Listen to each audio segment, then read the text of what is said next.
என்ன சேட்டை நல்லா இருக்கியா? நல்லா இருக்குது. என்ன வேணும் சொல்லு. என்ன வேணுமா? ஒரு 1/2 கிலோ தங்கம் இருந்தாங்க. 1/2 கிலோலாம் இல்ல சேட்டு. சிகரெட் கொடு. சிகரெட்டு அது எப்படி சேட்டு?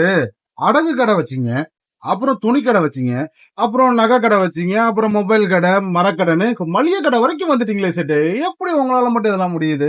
இதுக்கே இப்படி சொல்றோம். அடுத்த வாரம் தூசா பல்கடை ஆரம்பிக்க போதும். நீங்கள் விடிஞ்சாலே நம்ம மூஞ்சில தான் முழிக்கும். இது வேறையா? நல்ல வேலை செட்டு. ஒயின் ஷாப்ப கவர்மெண்ட் நடத்துது. அதுவும் பிரைவேட்ல இருந்து 4 கடையை புடிச்சு போட்டிருப்பீங்கல்ல. அப்படியே நாங்க ஒயின் ஷாப் எடுத்தாலும் எம்ஆர்பி விலைக்கு விற்கும். உங்களை மட்டும் பாட்டிலுக்கு 10 ரூபா கூட விற்காது. சரி எவ்வளவு ஆச்சு? 9 ரூபாய் கொடு. நான் செட்டு சொன்னேன். அரே 9 ரூபாய் 9 ரூபாய் கொடு. 9 ரூபாயா? அதத்தான் இப்படி சொன்னியா சேட்டு? உங்கள்ட்ட இருந்து தமிழை காப்பாத்துறதுக்காக நாங்களாம் ஹிந்தி கத்துக்கணும் போல. முதல்ல தமிழ்நாட்டைங்கிட்ட வந்து காப்பாத்துங்க, அப்புறம் தமிழை காப்பாத்தலாம்.